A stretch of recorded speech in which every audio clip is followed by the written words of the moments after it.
निश्चित है कि राजस्थान में इस साल के अंत में चुनाव होने वाला है।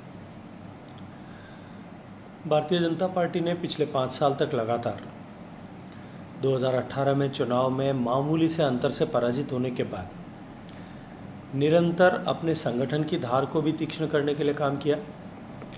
संगठन के व्याप को और अधिक बढ़ाने के लिए और सुदृढ़ करने के लिए विभिन्न कार्यक्रमों के माध्यम से, विभिन्न गतिविधियों के माध्यम से कार्यकर्ताओं को निरंतर सक्रिय रखते हुए उस दिशा में काम किया। उसके साथ साथ में एक जिम्मेदार विपक्ष की भूमिका का निर्वहन करते हुए सरकार के हर फेलियर को, हर क्षेत्र में जो सरकार की विफलता रही है, उन विफलताओं को उजागर करने के लिए सदन से लेकर के सड़क तक धरातल पर प्रभावी आंदोलन भारतीय जनता पार्टी ने किए हैं।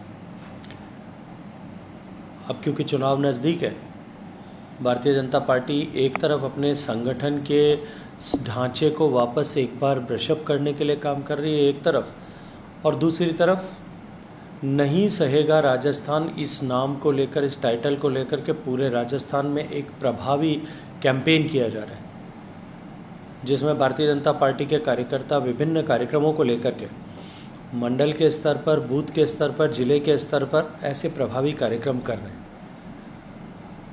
इसी श्रृंखला में पिछले 6 महीने में राजस्थान में एक प्रभावी आंदोलन जनाक्रोश यात्रा को लेकर के किया गया था, जिसमें राजस्थान की 200 विधानसभाओं में एक एक रथ लेकर के भारतीय जनता पार्टी के कार्यकर्ता गांव-गांव, ढाणी-ढाणी तक गए थे।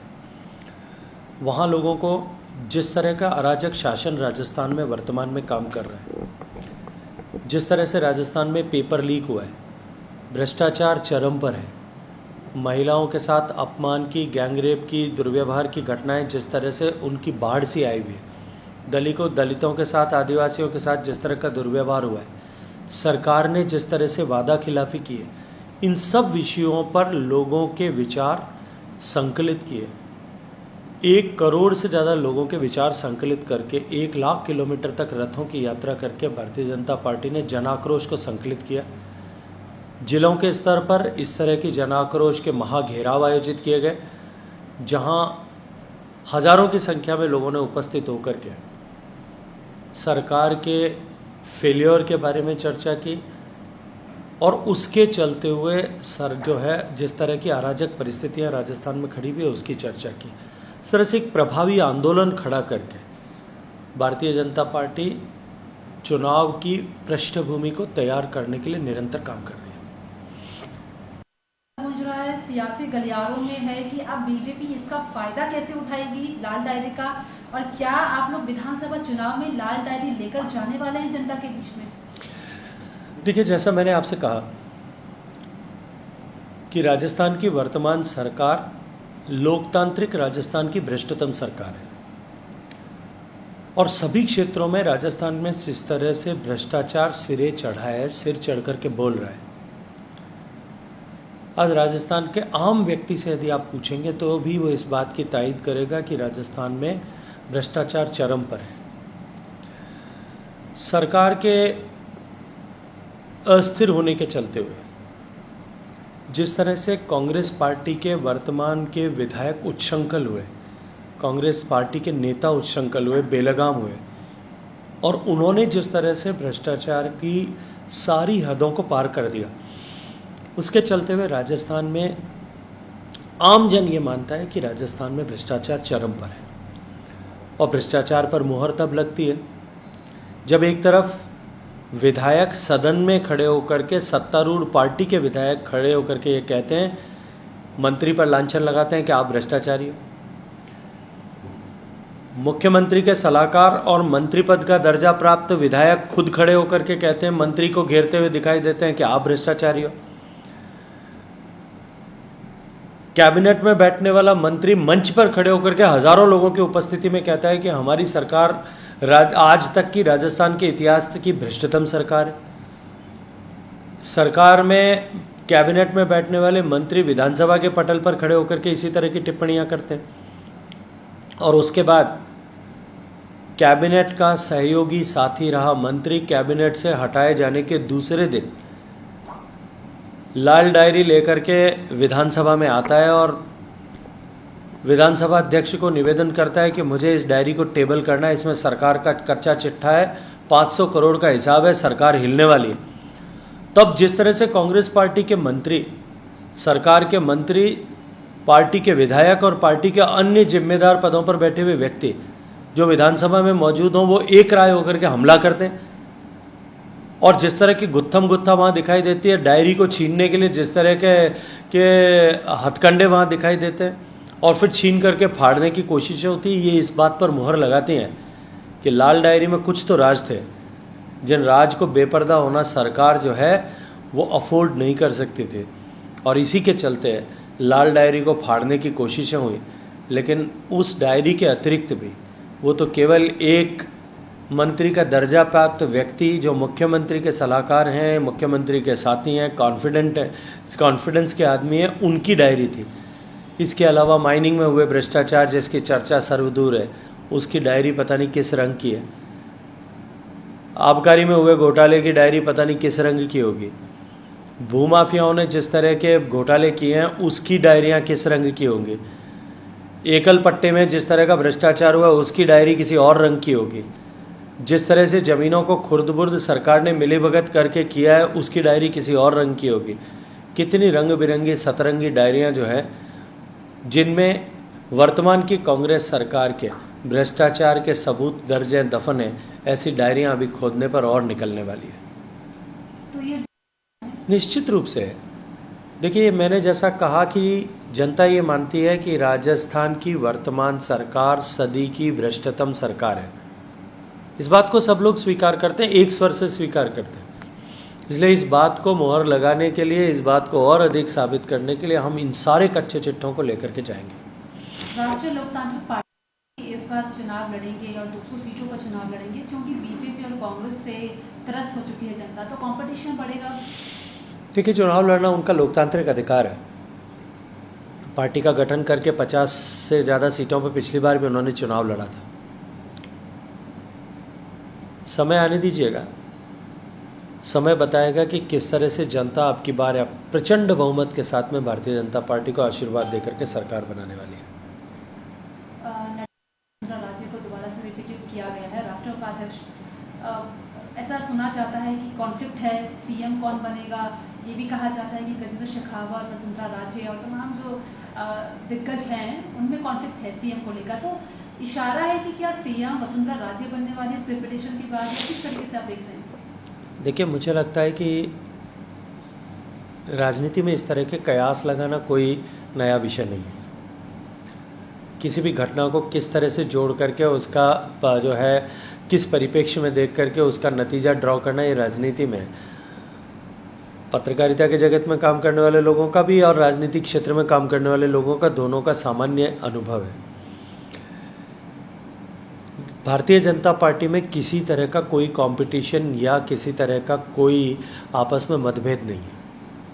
हम सबका एक ही लक्ष्य है, चाहे वसुंधरा जी हैं, चाहे हमारे leader of opposition Rajendra Singh ji हैं, चाहे हमारे deputy leader of opposition Satish Poonia ji हैं, चाहे गजेंद्र सिंह शेखावत हैं, चाहे अर्जुन राम मेघवाल जी हैं, या इसके अतिरिक्त भी जितने हमारे वरिष्ठ नेता हैं। हमारे यहाँ किसी तरह का कोई मनभेद नहीं है, कोई मतभेद नहीं है। हमारा एक ही लक्ष्य है और वो लक्ष्य है कि भारतीय जनता पार्टी की प्रचंड बहुमत के साथ राजस्थान में सरकार बना करके राजस्थान के लोगों को सुशासन देना, राजस्थान का विकास करना।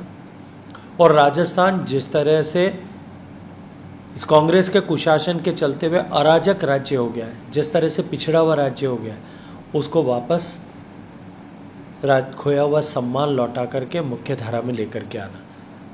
और इस काम को करने के लिए हमारे देश में हम सब, जितने भी नाम मैंने लिए, हम सब के एक ही नेता हैं, वो है आदरणीय श्री नरेंद्र मोदी जी। हम सबका एक ही चिन्ह है, वो है हमारा कमल का फूल। लेकिन कहीं भी मुझे लगता है कि किसी भी तरह का मनभेद मतभेद नहीं है। आने वाले समय में कौन किस दायित्व के साथ काम करेगा, ये तय करने का अधिकार संगठन में है। पार्लियामेंट्री बोर्ड के पास में है, वरिष्ठ लोगों के पास में है। जिसको जो जिम्मेदारी देंगे, मुझे लगता है कि सभी लोग उसी उत्साह के साथ में, उसी प्रसन्नता के साथ में, उसी खुशी के साथ में, उसी अभिलाषा के साथ में इस लक्ष्य की प्राप्ति के लिए कि राजस्थान को की जय जयकार करेंगे और भारत को माननीय मोदी जी के नेतृत्व में उनके सपनों का विकसित भारत बनाने के लिए हम सब पूर्ण समर्पण के साथ काम करेंगे। शायद बढ़ा है लेकिन वोटों में भी कमी आई है। कर्नाटक के बाद कांग्रेस दावा कर रही है कि राजस्थान में परंपरा टूटेगी और सरकार रिपीट करेगी। 156 का वो लोग नारा दे रहे हैं। देखिए, कर्नाटक में भारतीय जनता पार्टी का वोट शेयर बढ़ा, ये सही है, लेकिन जेडीएस का वोट शेयर घटने के चलते हुए या शिफ्ट कांग्रेस को होने के चलते हुए हम सत्ता से बाहर हुए। लेकिन राजस्थान में कांग्रेस पार्टी अगर अभी भी 156 का ऐसा ख्वाब देख रही है तो मुझे लगता है कि अब की बार तो वो सोते हुए भी नहीं, जागते हुए ख्वाब देख रहे हैं, और जो जागते हुए का देखा हुआ ख्वाब कभी पूरा हो नहीं पाता। जो सर्वे इस समय दिखा रहे हैं, पूरी सीटें या उससे ज़्यादा भी राजस्थान चुनाव में मिल सकती है।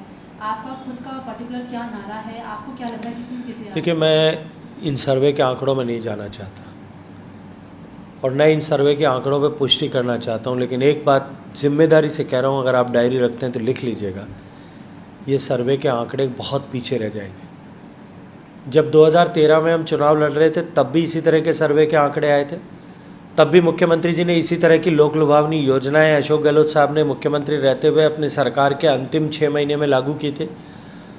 अपने आप को मुख्यमंत्री नंबर 1 ऐसा घोषित करवा करके उसका प्रचार बहुत बड़े स्तर पर किया गया था। लेकिन एक नया इतिहास बना था, कांग्रेस 21 सीटों पर सिमट गई थी और भारतीय जनता पार्टी को 163 सीटों का प्रेजेंट बहुमत मिला था। मैं जिम्मेदारी से आपके सामने कह रहा हूं कि अब की बार एक और नया इतिहास बनेगा। भारतीय जनता पार्टी उससे भी बड़े बहुमत के साथ में सरकार में आने वाली है। देखिए, कांग्रेस पार्टी, आप कह रहे हैं कि 156 का दावा करती है। कांग्रेस पार्टी के विधायक, कांग्रेस पार्टी के जो है मिनिस्टर्स, मंत्री का दर्जा प्राप्त वरिष्ठ नेता, ये सब तो पब्लिक प्लेटफॉर्म पे कह रहे हैं कि कोई तो कहता है हम बस में जाने जितने बचेंगे, कोई कहता है सिटी बस में जाने जितने बचेंगे, कोई कहता है कि हम जो है फॉर्च्यूनर में जाने जितने बचेंगे, कोई कहता है कि हम इनोवा जितने बचेंगे। अब एक इनोवा में 5-6 आते हैं, मुझे तो लगता है कि ऑटो रिक्शा जितने भी शायद नहीं बचने वाले। सचिन पायलट जिस तरीके से दिखाई दे रहा है उनके बीच के संबंध, अब यूटर्न ले लिया है क्या उन्होंने? लग रहा है कि नहीं बात बनेगी। ये भी कहा जा रहा था कि शायद बीजेपी में शामिल होने वाले हैं। देखिए, मैं इस पर टिप्पणी नहीं करना चाहता कि उन्होंने यू टर्न लिया है कि नहीं लिया, लेकिन इतना ज़रूर कहना चाहता हूँ कि पायलट साहब ने जो प्रश्न खड़े किए थे, पायलट साहब ने जिन विषयों को लेकर के पदयात्राएं की थी, पायलट साहब ने जिन विषयों को लेकर के प्रेस कॉन्फ्रेंसेस की थी, जनता इन बातों को तो पूछना चाहती है कि वो जो सरकार के विरुद्ध आपने बातें खड़ी की थी, एकाएक आपने मौन क्यों धारण कर लिया? तो इस प्रश्न का जवाब तो निश्चित रूप से पायलट साहब को देना ही पड़ेगा। एक और उनकी जो सक्रियता बढ़ रही है लगातार, इसको लेकर क्या कोई टेंशन है? देखिए, मैं आपसे एक बात पूछना चाहता हूँ, वसुंधरा राजे जी की सक्रियता बढ़ी है और बढ़नी चाहिए। वसुंधरा राजे जी हमारी सीनियर मोस्ट लीडर हैं और मेरा प्रश्न आपसे ये है कि जिस लीडर ने 20 साल तक स्टेट को सिंगल हैंडेडली लीड किया, पूरी पार्टी को लीड किया, 2 बार मुख्यमंत्री रही हूँ, 2 बार पार्टी की प्रदेश अध्यक्ष रही हूँ, 2 बार पार्टी की उपाध्यक्ष रही हूँ, और जब ये सामने दिखाई दे रहा है कि हमारी पार्टी की सरकार प्रचंड बहुमत के साथ में बनने वाली है, तो बना सरकार को बनाने के लिए और सरकार बना करके राजस्थान की जनता को सुशासन देने के लिए जब सब लोगों को काम करने की ज़रूरत है, तब वसुंधरा जी अगर सक्रिय होकर के काम कर रही हैं तो इसमें अस्वाभाविक क्या है? अगर वो नहीं कर रही होती तो निश्चित प्रश्न खड़ा हो सकता था कि वसुंधरा जी क्यों नहीं दिखाई दे रही। हम सब लोग मिलकर के काम कर रहे हैं, क्योंकि हम सबका लक्ष्य सुनिश्चित है कि हमको कांग्रेस को सत्ता से उखाड़ करके फेंक के भारतीय जनता पार्टी का शासन स्थापित करना है। क्या ऐसा है कि पार्टी में जो द्वंद्व चल रहा है, जो गुटबाजी चल रही है, उसी का नतीजा है कि सीएम फेस पे चुनाव ना लड़के आप झंडे के नाम पर या फिर पीएम मोदी के नाम पर चुनाव लड़ने वाले हैं? जैसा मैंने कहा, कहीं किसी तरह का द्वंद्व नहीं है, किसी तरह का कोई झगड़ा नहीं है, किसी तरह का कोई मतभेद नहीं है, किसी तरह का कोई मनबोध नहीं है, किसी तरह का कोई कन्फ्यूज़न नहीं है। देखिए, जिस पार्टी के पास में देश का सबसे लोकप्रिय चेहरा हो, दुनिया का सबसे लोकप्रिय नेता हो, उस पार्टी को चेहरों के लिए मोहताजी की कहाँ से होगी? नरेंद्र मोदी जी दुनिया के सबसे लोकप्रिय नेता, हम उनके चेहरे पर चुनाव लड़ेंगे। हम सब मिलकर के संगठित होकर के भारतीय जनता पार्टी का कमल राजस्थान में खिले और 200 की 200 विधानसभाओं में खिले। हमारा प्रयास यही रहेगा। आने वाला जो मामला हुआ, इसको लेकर कांग्रेस इसे भुनाने की कोशिश करेगी और राजस्थानियों के सामने ये रखेगी कि कैसे एक नाम की वजह से 2 साल की सजा हो जाती है और कैसे घर खाली करवा दिया जाता है, कैसे प्रताड़ित किया जा रहा है नेता को। देखिए, मैं आपसे एक बात पूछना चाहता हूँ, ये न्यायालय का निर्णय, निचले न्यायालय में, जिला न्यायालय में और ऊपर हाई कोर्ट में, सब जगह जब एक नेता जो अपने आप को विक्टिम दिखाने की कोशिश कर रहा है, उसके पास में तमाम अवसर थे, कोर्ट ने अवसर दिए थे, तब उन्होंने अपने आप को संविधान से, न्याय प्रक्रिया से, न्याय व्यवस्था से ऊपर मानते हुए कि कांग्रेस पार्टी के राजकुमार का कोई क्या बिगाड़ सकता है, इस अहंकार के साथ में जब आप रहे, तब न्यायालय ने आपके खिलाफ निर्णय किया, जिसको अब फर्दर हाईकोर्ट ने जिसको निर्णय को मान्यता दी है। उसके बाद में तो सब कुछ स्पष्ट हो गया और उसके फॉल आउट में जो भी कुछ हुआ है वो सब तो जो है वो संविधान प्रदत्त व्यवस्था और बनाए गए कानूनों के अनुरूप हुआ है। इसलिए इसमें भारतीय जनता पार्टी को दोष देना, मुझे लगता है कि न तो इसकी कोई गुंजाइश है और न उसकी कोई संभावना ही है। टिकट डिस्ट्रीब्यूशन का पैटर्न क्या रहेगा आप लोगों का? देखिए, ये पार्लियामेंट्री बोर्ड तय करता है और पार्लियामेंट्री बोर्ड इस विषय पर बैठ करके पैरामीटर्स तय करेगा और उसके बाद में उसके अनुरूप निर्णय होंगे। कांग्रेस कहती है कि अशोक, मैंने जैसा कहा कि 2013 में भी सरकार के अंतिम 6 महीने में गहलोत साहब ने बहुत सारी योजनाओं का पिटारा खोला था, लेकिन परिणाम क्या हुआ? इस बार भी 4.5 साल में जनता का विश्वास कांग्रेस पार्टी और अशोक गहलोत सरकार खो चुकी है। और क्योंकि 4.5 साल तक डिलीवर करने में पूर्णतया विफल हो गए, हर दृष्टिकोण से विफल हो गए, इसलिए अपनी विफलताओं पर पर्दा डालने के लिए इस तरह की राहत की योजनाएं जो है ये अंतिम समय में खड़ा करने की कोशिश की जा रही है, जिनकी डिलीवरी धरातल पर कभी होगी और कितना होगी, ये अपने आप में एक प्रश्न है। क्या आपसे डरे हुए हैं क्योंकि वो लगातार आपके ऊपर कटाक्ष करते रहते हैं, या वो आपको अपना कंपटीशन समझते एक मजबूत दावेदार? अब ये तो वही जान सकते हैं, मैं क्या बता सकता हूँ कि वो क्यों मेरे ऊपर कटाक्ष करते हैं, क्यों मुझे अपना कॉम्पिटिटर मानते हैं। वो 50 साल की उनकी राजनीति हुई है, मेरी जितनी उम्र है उससे मैं जब 4-5 साल का था तब वो जनप्रतिनिधि हो गए थे, इसलिए वो मुझसे क्यों कंपटीशन रखते हैं। मुझे लगता है कि उनके बेटे को जिस तरह से नरेंद्र मोदी जी को प्रधानमंत्री बनाने के लिए जोधपुर की जनता ने लाखों मतों के साथ में पराजित कर दिया, उसकी टीस जो है वो अभी भी उनके मन में कहीं न कहीं चुभती है। कर्नाटक में गृह मंत्री अमित शाह, उसके बाद भी नतीजा हमने देखा, राजस्थान में भी रैलियां हो रही हैं, नतीजा क्या वही निकलने वाला है? You can not compare Apple with oranges. Rajasthan की जनता पीड़ित है, राजस्थान की जनता आक्रोशित है, एक एक दिन गिन करके राजस्थान के युवा इंतजार कर रहे हैं। लाखों युवा जिन्होंने पेट काट कर रात में जाग कर के पढ़ाई की और पेपर के लीक हुए, वो युवा राजस्थान के चुनाव का एक एक दिन करके इंतजार कर रहे हैं। राजस्थान के लाखों ऐसे किसान जिनको कर्ज माफ़ी का आईना दिखाया गया था कि 10 दिन में सब्ज बाग दिखा करके वोट लिया था, हजारों किसानों की ज़मीनें नीलामी के कगार पर है और सैकड़ों किसानों को सुसाइड करना पड़ा है। राजस्थान का एक एक किसान दिन कर के इंतजार कर रहा है कि किस दिन चुनाव आएगा।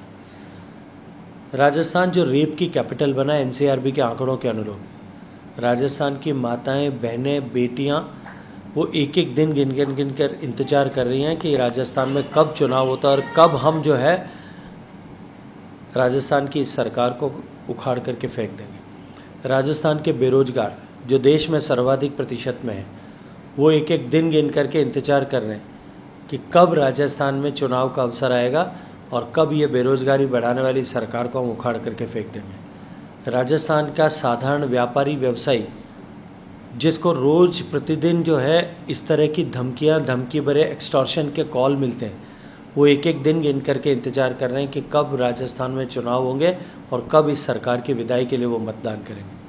इसलिए राजस्थान की परिस्थितियों को आप कर्नाटक से कंपेयर करें, ये अनुचित होगा, ठीक बिल्कुल भी उचित नहीं होगा।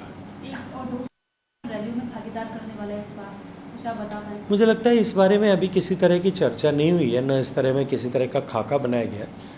अभी तो हम प्री इलेक्शन डिक्लेरेशन जो कैंपेन है उन पर काम कर रहे हैं। जैसा मैंने कहा कि अभी नहीं सहेगा राजस्थान कैंपेन चल रहा है, फिर राजस्थान में 3 बड़ी यात्राएं 3 अलग अलग दिशाओं से प्रारंभ होगी, जिसमें राजस्थान के सभी बड़े नेता और देश की सरकार के सभी वरिष्ठ मंत्री, भारतीय जनता पार्टी के सभी वरिष्ठ नेता शिरकत करेंगे। उसका समापन जो है एक बड़े कार्यक्रम के साथ में जयपुर में होगा। अभी परसों जयपुर में नहीं सहेगा राजस्थान के शीर्षक के साथ में राजस्थान के लोकतांत्रिक इतिहास का सबसे बड़ा धरना और सबसे बड़ा आंदोलन जो है वो जयपुर में होने वाला है। इसलिए इन कार्यक्रमों की श्रृंखला के बाद में पार्टी में सही समय पर उचित समय पर बैठ कर के कौन कब कहाँ जाएगा इस पर निर्णय होगा, विचार होगा। क्या कोई नारा आप लोग दे रहे हैं राजस्थान में? अभी तो नहीं सहेगा राजस्थान नारा है, उसके बाद के नारों पे बाद में कभी चर्चा करेंगे। आप जल शक्ति मंत्रालय भी देख रहे हैं और ये देखा जा रहा है अच्छा प्रोग्रेस नहीं हो पा रहा है, वजह कुछ आप बता पाएँ? ऐसा मैं नहीं मानता कि जिन राज्यों में हमारी सरकार नहीं वहाँ अच्छी प्रोग्रेस नहीं है। तेलंगाना में हमारी सरकार नहीं है, 100% कनेक्शन है। बिहार में हमारी सरकार नहीं है, 100% के लगभग कनेक्शन है। पंजाब में हमारी सरकार नहीं है, 100% कनेक्शन है। कुछ राज्य ऐसे हैं जहाँ गैर भाजपा शासित सरकारें हैं और वहाँ काम की गति अपेक्षाकृत धीमी है, जिसमें मेरा अपना प्रदेश राजस्थान भी है, जिसमें वेस्ट बंगाल भी है, जिसमें झारखंड भी है, जिसमें छत्तीसगढ़ भी है। इसलिए केवल मात्र ये कह देना कि पार्टी की सरकार या जिन दलों की सरकारें जहाँ जैसी है उसके कारण से ऐसी परिस्थितियाँ, ऐसा ठीक नहीं है। आगे आप कुछ प्लान कर रहे हैं इसी की श्रेणी में, जैसे हर नल घर से जल और भी कई स्कीम आप लोग चला रहे हैं, तो आगे भी ऐसी कोई और स्कीम सब सोच रहे हैं? अभी तो हम जो हमारा फोकस जो है देश में पर ड्रॉप मोर क्रॉप जो माननीय प्रधानमंत्री जी का संकल्प है उसको सिद्ध करना, देश में सिंचाई की क्षमताओं को बढ़ाना, स्मार्ट इरिगेशन को बढ़ाना और पीने के पानी को हर घर तक पहुंचाना। जो यात्रा 3 करोड़ 23 लाख कनेक्शन से शुरू की थी, आज जो है वो लगभग 9 करोड़ 60 लाख हुई है। 16% घरों में जहां पानी जाता था, आज 65% घरों तक पानी जाने लगा है। पिछले माह 1 अप्रैल से लेकर के अब तक भी हमने पर सेकंड 1 कनेक्शन की रेट से कनेक्शन दिया है। 1 करोड़ कनेक्शन अब तक हम दे पाए हैं पिछले 3-3.5 महीने के इस कालखंड में। अभी हमारा लक्ष्य जो है वो ये है इन संकल्पों को पूरा करना कि 2024 तक कैसे हम हर घर तक पीने का पानी पहुंचा सकते हैं। इस संकल्प को सिद्ध करने के लिए हम पूरे प्राण की ऊर्जा के साथ में काम कर रहे हैं।